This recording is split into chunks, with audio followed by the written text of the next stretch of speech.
Podcast Ética em Foco. Olá, me chamo Moana, sou aluna do curso de Direito da Faculdade São Francisco, localizada em Iguatu, e esse é o podcast Ética em Foco, que vai falar um pouco sobre as considerações da ética, da matéria de ética profissional do curso de Direito. Vamos, primeiramente, falar um pouco sobre a ética em geral. O objeto de estudo da ética é a moralidade, e nós caracterizamos a moralidade como um conjunto de regras que orienta o comportamento das pessoas dentro de uma sociedade. Todos nós sabemos e já estudamos que lá no mundo antigo, na antiguidade, toda a compreensão humana e tudo que era citado como certo ou errado tinha um aval da visão religiosa no mundo, aquela ideia de que a igreja era o centro do mundo, que toda a razão vinha de lá. E nisso, naquela época, a vida inteira das pessoas era comandada por essa crença religiosa desde o nascimento até a sua morte. No entanto, no mundo atual, essa ideia já não se encaixa mais. A ética, ela é uma disciplina que busca responder perguntas como, por exemplo, como podemos definir o que é certo ou errado dentro de uma sociedade? Ou quais são os critérios para definir isso? Dentre os três campos de estudo, da ética, nós temos a ética normativa, que é a que possui mais subdivisões e ramificações. Para começarmos, vamos entender que a ética normativa, ela pode ser teológica, que é quando é baseada em consequências, ou deontológicas, que é quando ela é baseada em deveres. Dentro da ética teológica, nós temos o consequencialismo, que será a consequência da ação, e nós temos a ética das virtudes, que seria o caráter do indivíduo. Na ética consequencialista, nós temos o egoísmo ético e o utilitarismo, que são dois campos que visam maximizar a felicidade dentro desse campo da ética. O egoísmo ético, ele afirma que o indivíduo deve agir de acordo com seus próprios interesses. Já o utilitarismo, diferentemente, afirma que cada indivíduo deve agir de forma que possa proporcionar o maior bem ou a maior felicidade para todos que o circundam. John Stuart Mill, que é um reformulador do utilitarismo contemporâneo, ele reconhece a importância do prazer e da felicidade dentro da sociedade, dentro da razão, para você conseguir discernir o que é certo ou errado ali dentro do bem comum. Ele enfatiza também que há coisas mais importantes, como o exercício de outras virtudes, além do prazer e da felicidade. Um exemplo utilizado para argumentar a diferença entre o certo e o errado de acordo com a concepção utilitarista, que é uma ideia que você pode escolher para seguir na sua vida, ele afirma que o fato de o assassinato não ser aceito deveria ser porque aumenta a dor e diminui a felicidade. No entanto, o que é mais aceito seria que ninguém tem o direito de tirar a vida de ninguém, independente dos fatos que possam mover o agente.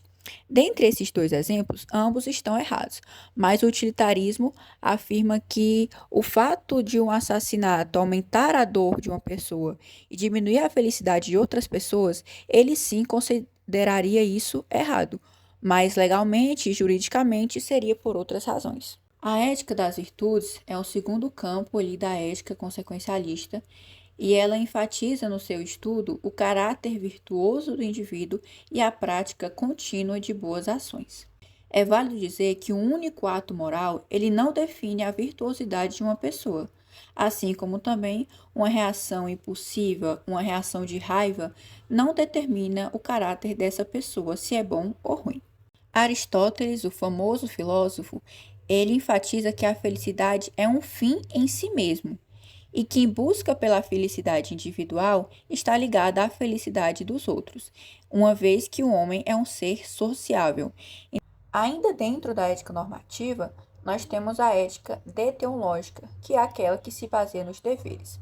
Ela se divide em ética intuicionista, ética do discurso, ética do dever e o contratualismo moral. Vamos começar falando sobre a ética intuicionista.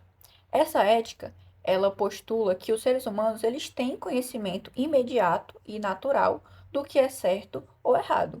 Nisso, eles não têm necessidade de discussões ou de justificações racionais para aquela razão.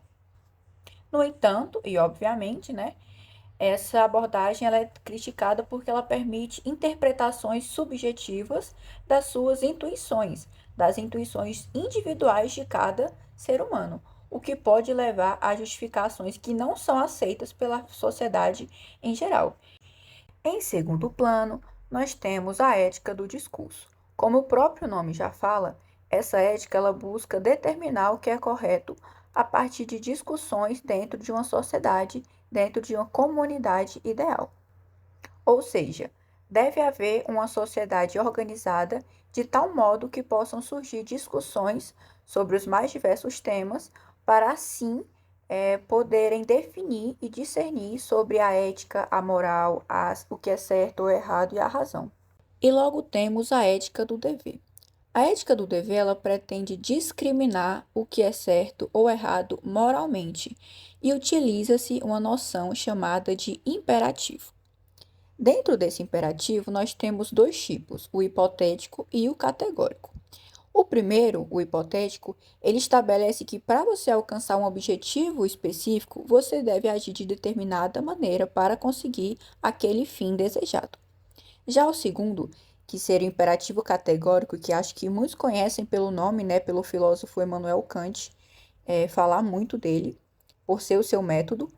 Esse segundo imperativo, ele afirma que uma ação ela é moral se sua regra puder ser seguida por todos os seres humanos sem contradição. Por último, mas não menos importante, nós temos a última ramificação ali da ética deontológica, que seria o contratualismo moral.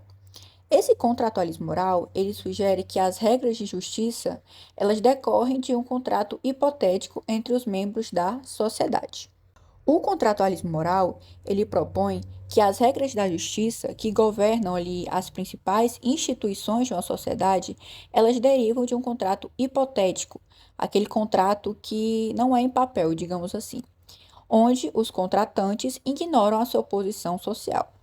Nessa visão, a virtude da justiça é mais importante do que qualquer bem genuíno e natural. Bom, esse foi o nosso estudo sobre a ética e seus diversos tipos de conceito, e nós podemos perceber, né, que a ética ela abrange diversos aspectos e possui muitas ramificações. Eu não falei sobre todas, existem sim outras ramificações e outros tipos de ética, para você ver, né, como é uma área abrangente. E justamente esse estudo ele abrange a complexidade que é definir o que é ou não um ato ético, né? E destaca também que possuímos diversos tipos de avaliação nessa perspectiva, pois existem diferentes correntes éticas que oferecem interpretações muito distintas do que realmente é algo certo ou errado. Dentro das éticas estudadas aqui, né, nesse texto, nesse estudo que realizamos, é como se fosse uma forma de escolha, de interpretação, para que você pudesse escolher qual ética seria a mais bem-vinda na sua vida ou que se encaixasse mais com os seus pensamentos, os seus ideais, os seus valores morais. E podemos ver, né, que existe uma vasta diversidade ali para a sua escolha. Espero que tudo tenha ficado claro e que vocês possam ter absorvido que a verdadeira ética, ela se preocupa sim com o bem comum, se preocupa com respeitar a integridade da vida, da liberdade e da dignidade humana ali, garantindo o futuro das nações sem favorecer interesses individuais ou de grupos específicos, e sim o bem de uma sociedade em geral.